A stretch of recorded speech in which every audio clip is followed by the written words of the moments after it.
Start off by introducing Trevor, who's going to do our first presentation for us. So, for those of you who don't know Trevor, not a one. Nobody. Not a one. Trevor says one person. Trevor says he's semi-retired, which I'd like to find out what that means exactly, because I think I'd like to do that as well very soon. This half of me is retired. This half is working like a dog. Excellent. So Trevor says he's half semi-retired. Lives in Jeffreys Bay with a dog and a cat, and he has 3 beautiful children and grandchildren. He's been active in the South African Libertarian Movement since 1985, and he's attended all but one of the seminars and organized many, so he feels my pain. And he's embarrassed to admit that he's started 3 libertarian political parties. I don't think that's something to be embarrassed about. I think that's something to be proud of. So one of the comments that I heard yesterday was, out of a country of 50 million, there's only 20 of us. I'm hoping that's the good 20. And then Trevor says he's the unofficial record keeper and historian of the movement, which I'm sure we all appreciate very much. And he maintains the website or blog at libertarian.org.za. For those of you who haven't looked at it, it's changed recently, which I like the new format. Very good. And then the popular Lips Are Google group, which if you're not on, for me, that's better than fudge and candy Don't floss. say it. I wasn't going to. Thanks for reminding me. Right, so Trevor is telling us about the history of the Libertarian Movement. Over to you, Trevor. Thank you. Well, the good news is that my presentation today has almost no intellectual content whatsoever, which, as many of you will be saying, is much like all of my other presentations over the years. Nevertheless, I was doing what I suspect old retired people do, which is going through old photographs and committing them to Google Photos. I strongly recommend Google Photos to any of you here. I have no shares in Google, but it's a really good product. And it involved me uploading many of these photos, and as I went through the various boxes of old photos that I had, I came across these, not very many, but these ones from libertarian seminars over the years, and I thought that might make an interesting presentation, particularly if we're doing it to the old hands. You know, they can remember what they looked like when they were actually young. And so, yeah, this is quick. Stop me if you want to, you know, look at somebody or something like that. Otherwise, I'm going to flash through it. So essentially, this is something that the older amongst you will remember. Come around and see my slides of my last holiday. And the only reason you go is so that you can do the same to them at some later stage. Well, these are my slides of my last holidays over the last 31 years. And maybe this will work. Okay. Slow. The spring seminars is where we start. And I don't know what your focus is like there. Is it clear enough? Can we fiddle with it? It's close. Okay. Jim Havers. For most of you, I think, excluding Leon and Francis and myself, you weren't there. For most of you, it really was a life-changing event for me, certainly, and I think for quite a few others. We met in that grotty little shed. It literally was a goat shearing shed. It stank of goat shit. And we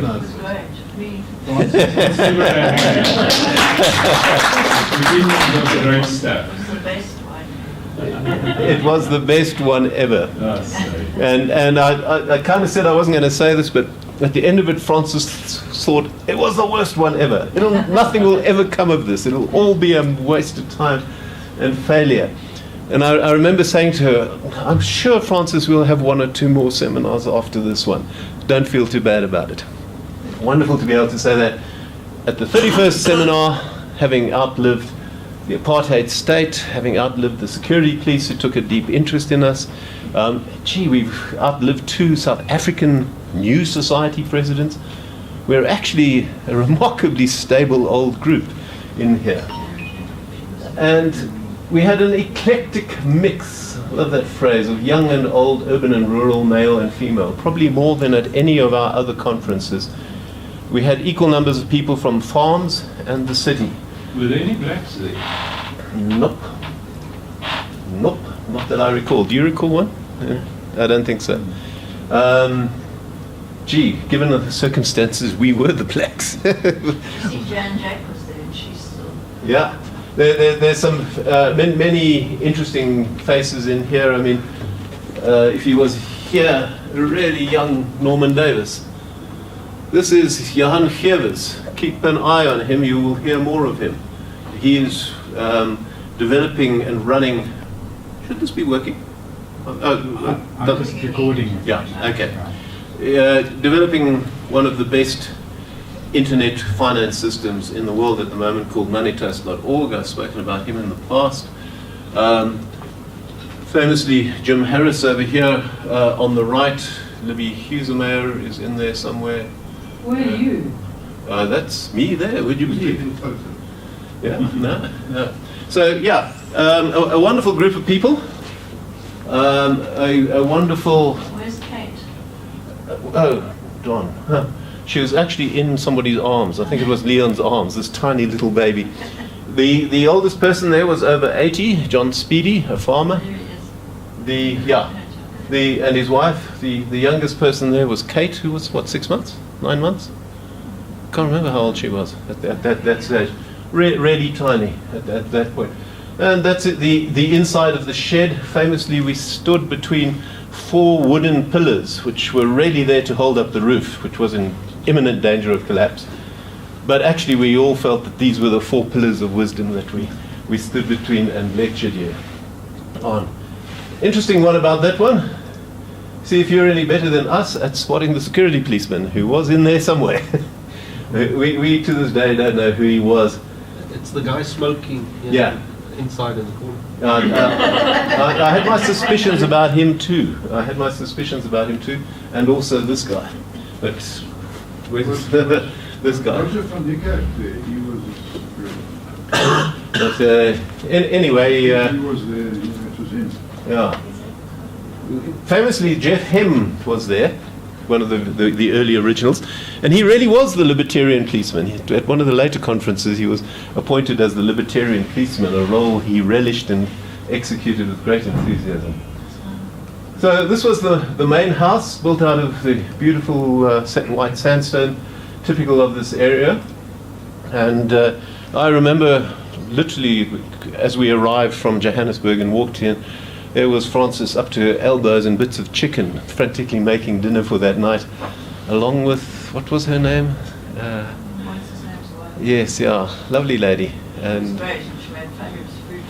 yeah, and the food was magnificent, and I mean, it was absolutely typical that we all stood around the kitchen and kind of, chatted and talked. It was really good. Nebo was wonderful. This is Nebo, down here. As you can see, set amongst similar scenery to where we find ourselves today. Now, this one, I'm hoping Leon can remember. I wasn't sure when this was, and one of my purposes of this presentation today is to try and tap into your collective memories. Who's he? Walter Williams. That's not Walter Williams, I'm sure, is it? It sure looks like him. I'm sure he's a local South African businessman who might have come to the third seminar, or it might have been some other one. I've got another picture of him. You can have a look at it a bit closer up. So I wasn't sure. We had a very good seminar at Little Switzerland, organized by Terry Markman and others. But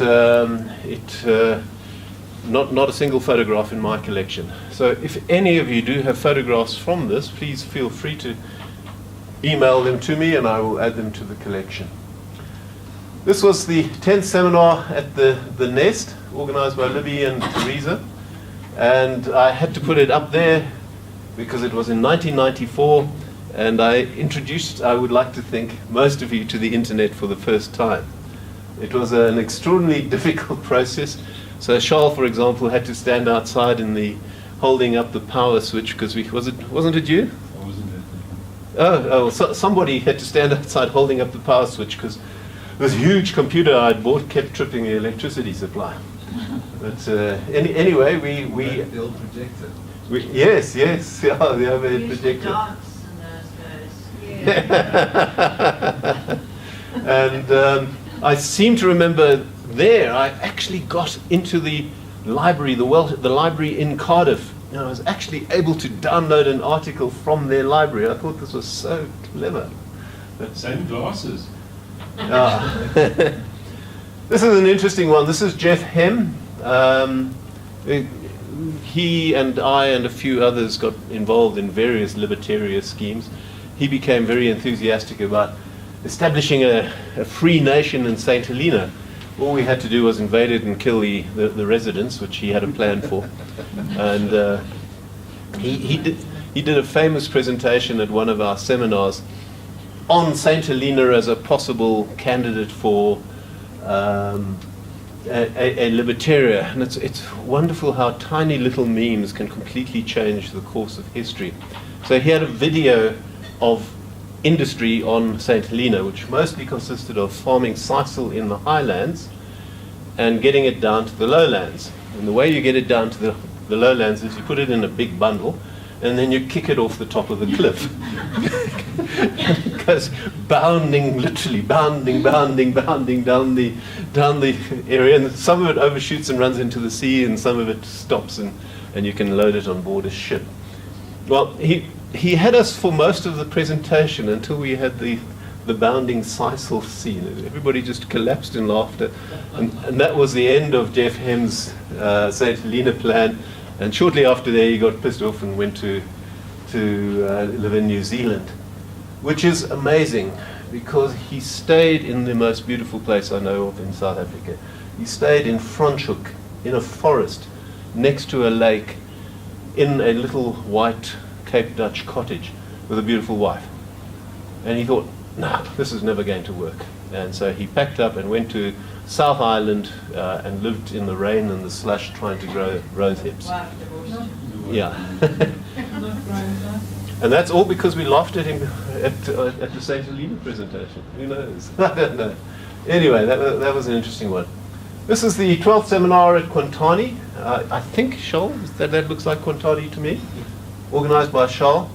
For me, the notable event at that one was getting a phone call in the midst of the seminar saying, "Hi, this is Chris Fay. I'm en route to the seminar. Could you tell me where the landing strip is at Qwantani?" We ran around like fleas in a fit trying to find out if there was a landing strip at Qwantani. There was. It was on the top of a nearby mountain. And he said, well, we relayed that to him. And he said, but we have no idea of the condition of the landing strip. So he asked a couple of us to shoot up to the mountain. We found the landing strip. It was covered in rocks and trees and bushes and that sort of thing. And my wife Linda and I and the kids frantically pulled out bushes and cleared rocks away from the runway. And apparently with a couple of minutes left worth of fuel, Chris Fay came in and landed on a runway we cleared for him. There were a few other incidents at Qwantani which was interesting. Interesting shot of Stuart and Gail and others who I have no idea. Leon, surely you weren't looking at your handset in those days? I don't know. 1996. Anybody recognize this? I have no idea where that is from. We had many seminars in the mid-90s, early 2000s. That wasn't the one in Harrismith. I am relying on the organizer to have some idea of what the background looked like in that photograph, but I really don't know. That one likewise, in the days when Terry was still coming to these things. Really quite interesting longevity, I presume most of you can see. There we have Jeanette, Ron, Charles, quite a few, and some who no longer come. Terry Markman amongst them, Eustace Davey. This one had a low turnout. This is quite interesting. In 1998, we had 3 international guest speakers, Ken Schooland, Christian Michel and Baron Mitra, and we really had to put on a big show for them. And I went to quite some effort. This is a hall not in Rudaput, in Honeydew, that I reserved blow me down, we could not get the people. So we finally went back to the FMF and had a really good conference with these three guys, but really quite small. This was the last Nebo conference, also quite small, but for me, really interesting. To this day, I remember being introduced to werewolves and villagers by Katie, and thoroughly enjoying the game, having played it many times since then. That was Graham. Very interestingly, in 2006, gave a very interesting talk on the threat from militant Islam, saying that militant Islam was coming and it was going to change the world, and we all poo-pooed him. Interesting enough, at that particular seminar, the Ria Crawford Award was won by Norman Davis on the 9/11 saga, and that one has still to mature. Just the inside of the... Conspiracy theories. Yeah. Well, everybody thought that Graham's problems with Islam was entirely a conspiracy theory of his He own. did say they were going to take over the world. Well, they did much better than we gave them credit for. Let's put it that way. They're going to be eliminated, but they did pretty good for a while. Here's the black businessman again. The quality is a lot better here than here, but I don't know if you can see him. He was a local businessman, but I just can't recall his name. Yes, I remember he used to have a high-tech industry, did copper plating or... That's right, yes, that's right. He was in the... Yeah. He was an avid member. Yeah, indeed. I think he spoke, didn't he? Yeah, He was, on Rise of the Businessman. He was a high-tech guy. If he played his cards right, he could have been the mayor of Joburg. This is an interesting one. The 27th seminar in Grahamstown, organised by Ron and myself. What was particularly interesting for me about that one was I met Mario Ambrosini there for the first time, and really found a kindred spirit. Was very fond of him indeed, and was fairly devastated when he died 2 years later. So that sort of thing happens. This is the 28th seminar in Prince Albert in 2013, the one at which we founded the Libertarian Party, as I say, amidst some controversy which perseveres to this day.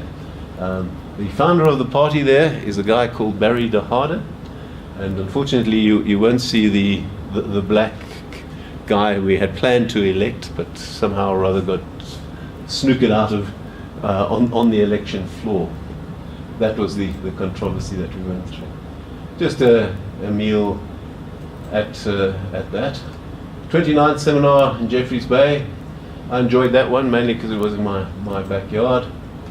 Also not a huge seminar, but a nice crowd of people in a nice setting.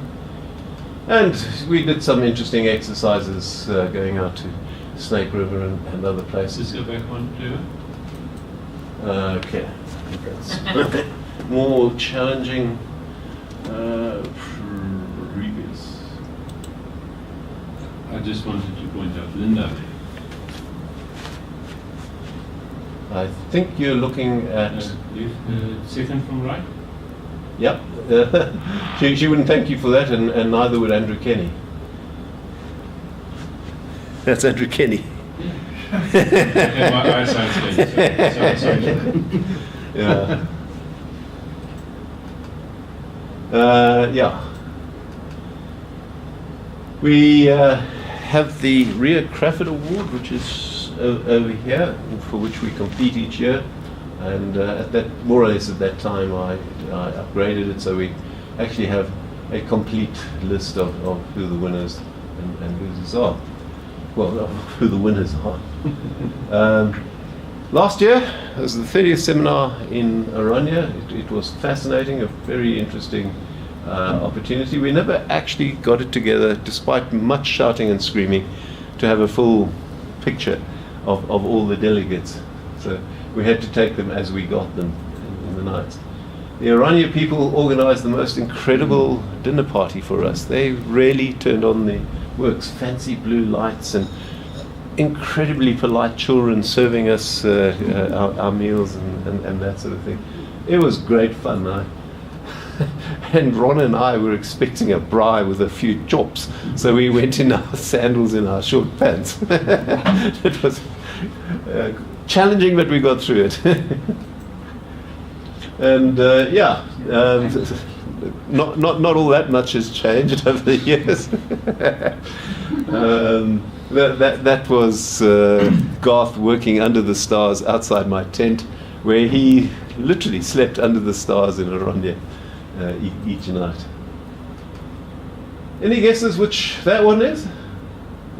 This is what it could have been, the 11th seminar in Franschhoek. No, that was at Sparkling Waters. Is that Sparkling Waters, do you think?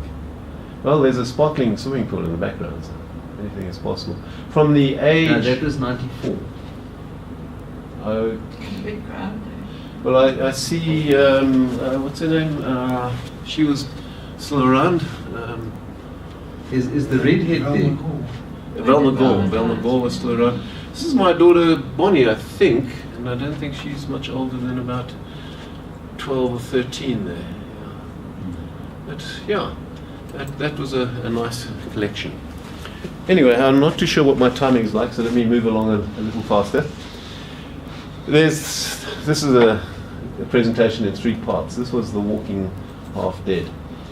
We went on I organized an otter trail. I love the otter trail, and I thought, gee, what fun to go down the otter trail with a bunch of libertarians. What fascinating conversations we'll have around the fire every evening. So we went on a training hike before this, and somebody famously shot this photograph. Frances, in order to prepare for the training hike, loaded her bag up with the old Vogue magazines, and just to add weight to it. And anyway, there we are with schlepping her supply of Vogue magazines across a flooded river on our way to a destination we never got to, which was the Dome Pools. And I've got to very briefly tell you the story because it was so not apocryphal but typical, I suppose. We're walking along. The weather wasn't great. We come to a fork in the path, and one or the other goes to Dome Pools. We have a vague idea where it is, but we don't know which fork in the path to take. So the libertarians gather around at the fork in the path, and we start a debate as to which is the correct route up the hill to Dome Pools. And we thrash various issues back and forth. Katie, I remember, said, well, the best way to decide this is let's take a vote. And so we all sort of gathered around, and while we were taking this vote, this little fellow quietly came up behind us and said, hi, I'm on my way to Dome Pools, it's this way. And I don't know who said to him, really, don't bother us now, we're busy taking a vote. And he said, oh, okay. And he pissed off up the path and out of our sight. And we took a vote, and we went left. And we were wrong, we all got hopelessly lost. The bottom line is, democracy is useless in the presence of experts. and that has stuck with me for a long time. Anyway, on the actual Otter Trail, we showed up at Storms River mouth in the midst of one of the worst rain seasons that we've had in a long while. And as you can see, we were ready for fun that day. There were a few minor errors. At least 2 people could not actually pick up their own packs. I have a very simple criterion for the trail. If you can't pick up and put on your own pack, you can't go down the trail. Well, they couldn't pick up their own packs; they had to be helped on. And guess what? They had trouble jumping across rocks in the rain with long flowing raincoats all around you. It was a tough first day. Nobody said it would be easy. It has its rewards. There's some beautiful, beautiful spots along the way. I think that's Katie. I'm not 100% sure. But we actually, despite all the weather, stopped and had a swim there. But on that evening, we divided into two huts, and one hut came to the conclusion that this was a waste of time and they were going to walk out, and the other hut decided to go on. It was actually the people with the heavy bags that couldn't carry them. Yep. Dion walked out with her to help them with the bags, and I walked out to spend the night in the hut, have a hot bath and some decent food. When they left us, they And then we went back and joined them. Well, the terrible thing, that was probably the sensible thing to do at that point in time. But nevertheless, as has been known to happen, we divided into 2 camps based on geographic distribution. And the 6 of us went on. What has always been for me a fascinating footnote to this, I pretty much raised my children around Francis's book, Super Parents, Super Children. You know, so give them the opportunity to make their own decisions, etc., etc. And Leon and Francis were presented with this really harsh choice there. Do they leave their 15-year-old daughter to the tender mercies of a Longharika, Batuka, and others to go down a dangerous trail in really bad, inclement conditions, or do they insist she comes out with them? And they put a lot of persuasion into it, and all credit to Katie. She said, no, I'm going down with these guys. I'm staying on the trail. Trying to persuade her to come out. It's a mystery to me. I can't imagine us ever doing No, it. I can't do it, especially since she was fitter than anybody else in the group. Well, let's put it this way. She disappeared up into your hut, and I presume persuasion was going on. But perhaps she was just having coffee. Anyway, she came back down, and off we went, the hardy 6. And we set off, I don't know, about 9 o'clock that morning, and virtually the first river you come to is the Kleinbos. And I'd done the trail many times before, and I knew that as you approach the Kleinbos, you should not hear the sound of roaring water. And yep, sure enough, as we got down to the river, it runs between these very high cliffs. It has no spread out space, and it was heavily overflowing. And it was going to be a really difficult crossing. And I've got to admit that hubris said, there is no ways I'm turning back and walking out all the way back up to the main road here. We will cross this river if it kills us. And it damn near had the potential to do that. A whole bunch of lawyers were killed within a week. Yeah. About 10 days after this, 18 lawyers died on the Storms River because it was so heavily flooded. People made bad choices, and they were floating down it on tubes, inner tubes, and exactly what would have happened. If you lost your footing in this river, you flowed straight out to sea, no beaches, no nothing. You went out into the sea, and there were cliffs all along the shore. So you fell in that river, you weren't coming back from it. These guys fell in the river, and they did not come back from it in large quantities. Interesting enough, I haven't got the original photograph, but Meg was inspired to paint a photograph of me trying to get across the Kleinbos based Some artistic license. perhaps You don't some look so artistic. good. Yeah. Well, I remember the water being above my head, but but nevertheless, many interesting incidents in crossing that. But finally, we got across the river. We carried on, and I'll never forget this. You're trudging along the Otter Trail. You're hot and bothered, and the last thing you expect to see is a big white man in his underpants coming towards you. But that was it. Suddenly Leon was in front of us, wearing nothing more than a thin bathing costume. We sort of go, "What are you doing here? Where'd you come from?" And wonderfully, they had walked back into the trail and brought cold beers with them. So for the very first time ever, on day 3 of the Otter Trail, we sat on the big rock here that you always sit on and had cold beers. It was quite a pleasure. Actually, there was no whale. That was faked. But so it goes. Anyway, the Otter Trail was great. Garth, do you want to tell your story, or can I tell it? At the end of the Otter Trail, we're all back safely at the Storms River. We're having dinner afterwards, very social. And I said to everybody at the table, what was your most memorable moment from the Otter Trail? Absolutely expecting it to be the crossing of the Kleinbos, you see. Everybody went around, the crossing of the Kleinbos, no. We get to Garth, and he goes, it was probably when I fell down the cliff at night. We all go, you fell down a cliff at night? When? what happened was on day 4 you have to cross the Blowkrans River at low tide. In our case it meant we had to leave at about 3:30 in the morning. So we were walking along this trail with these tiny little torches in the pitch dark, and myself and Isabella are up front, and we put Garth at the back so that we didn't lose anybody if they stumbled and fell or something like that. Anyway, apparently Garth is walking along the trail in his slip-slops because his boots hurt too much, and he slips and poof, goes over the edge of the cliff, and there's like a 100-meter drop into the sea below. And fortunately he gets snagged in the bush on the way down. I presume upside down anyway. Painfully turns himself around, claws his way back up onto the trail, and carries on, never thinking to tell us that he'd fallen off the trail at that point in time. And for him, that was his most exciting moment on the trail. not unreasonable. Nevertheless, some of you may not remember this, some of you may.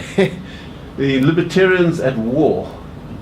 I used to play mock combat with a bunch of guys called the Mad Dogs. This was at De Beers.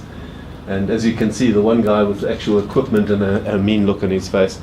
Nevertheless, I thought it might be fun to see how libertarians fared in a real-life war situation. You see, so we assembled this group. I mean, you may not believe some of these pictures. This is Charles. How about that? Peter Kitson, Johan Gevers.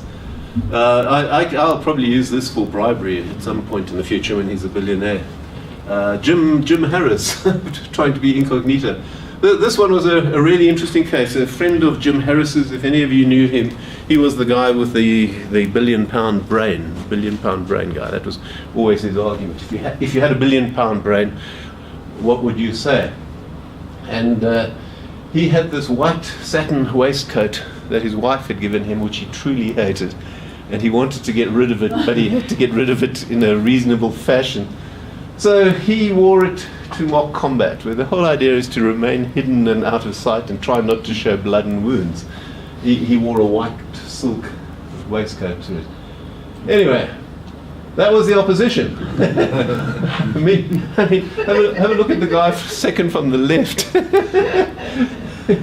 You look like Trump supporters. We would be Trump supporters if he wasn't such a pussy. Nevertheless, that was the opposition. And would you believe, in the first game we trounced them. And if I have a few moments, I quickly describe the scenario. You hide 2 flags within your fields, and it's called hunt the flag. One team goes off, tries to find the opposition team's flag. They find it, they take it, and they reunite it with their flag, and then you've won. Pretty simple concept. But people are firing at you all the time, and when you're hit, you die. And so our strategy was, we put all of our team around a big tree in which we hung a piece of plastic that looked like our flag but wasn't. And I think it was just three of us, Jim, Charles and myself. Oh no, that's right. Charles was left to guard our flag, which we put in the furthest corner of the field. So Charles was sitting there guarding our flag, just one man actually guarding the flag. Game started, the Mad Dogs were so confident that they sent their entire team into the field against us. They found our group of people protecting our non-existent flag and wiped them out in about 30 seconds to a minute. Just devastation was awful. And then they spent the next 30 minutes looking for our flag, which they never connected that it wasn't at the center of our ring of protection. Jim Harris and I went up the field, found their flag completely undefended. It took us about 15 minutes to get enough courage to actually go and pull it down, because there had to be somebody defending it. Found their flag, ran back down the field to our flag, which we knew where it was. We could hear this devastation and screaming in the center of the field. And we realized we'd won. So Jim and I go, "We've won, Charles, we've won." And Charles goes, "Yeah, bang!" so like Moses, I never actually survived to the end of the game because Charles shot me. But nevertheless, we beat them. You've never. I mean, he'd been sitting there for like an hour, absolutely nothing happening. Anyway, we won. The Mad Dogs were bitter. They invoked Rule 36A 7C Part 2 and about 18 others to say they couldn't have possibly lost. And then we went into a couple more games, which were devastating. We were just wiped out in those games. So, yeah, that was the Great Paintball War. And yeah, I'm glad to say Brains beat Brawn, and Jim Braveheart Harris was the only survivor and child from our team. So a couple of quick random pictures. Just a quick one. This is a rock that most libertarians want to try and stay off.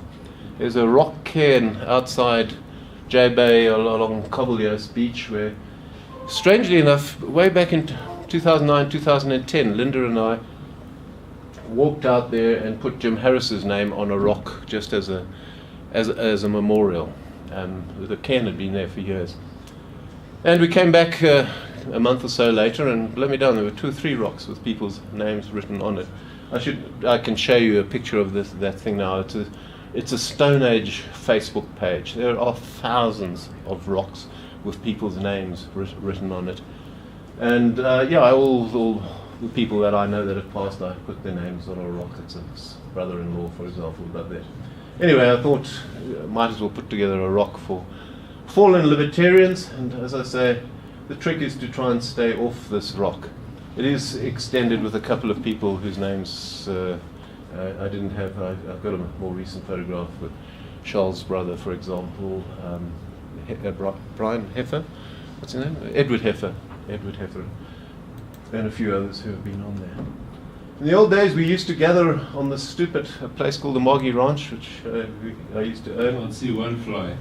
And to this day, well, not to this day, we don't go there anymore, but Francis had the record for sitting there with 2 fly swatters, and one in either hand, and going bang, bang, bang, bang, bang, bang, and killing the most flies in a single sitting, as far as we could tell. And the walls are painted. Yeah. This one was an interesting one. Jim Harris was probably one of the foremost speleologists in South Africa. He explored many, many caves. In fact, the very big cave system just recently discovered is in the first cave that he took me down, in a cave called Rising Star. And I'm sure he sits wherever you go in the afterlife, cursing the fact that he didn't push that cave a little far harder and further, because he would have found this huge extension. On that particular day, the roof collapsed on us, particularly on the guy on the right, completely covered him, and deep underground, and we had to dig him out. I've never been more scared in my life, in my entire life, under that, and that's why all our faces are covered in dirt. We were buried in the dirt and had to dig our way out. Finally, this is an amusing one. I just love the irony of this. This is at Amagi Ranch. And this is our good Jewish friend Ron and his wife singing Christmas carols to us in the most beautiful a cappella voice. And that will sit in my memory for many years, those Christmas carols. And as I said, some of us have funny faces. You were asking who is Dougie Shaw. Well, that's Dougie Shaw, probably wondering where the wine is. But yeah, the Joburg Liptons continue, as do the silly expressions. Right, that's us. A quick visual overview. I won't take questions because I don't have answers. Who's up next? Yeah, thanks a lot, Trevor. I arranged for tea to be served at 10, so we're running a little bit late, but hopefully the tea is out. I'm actually not sure, I'll double check it now. So I'd like to invite you guys to have a look at the table at the back there. Jeanette was so kind as to bring some of the collection of DVDs and all sorts of things.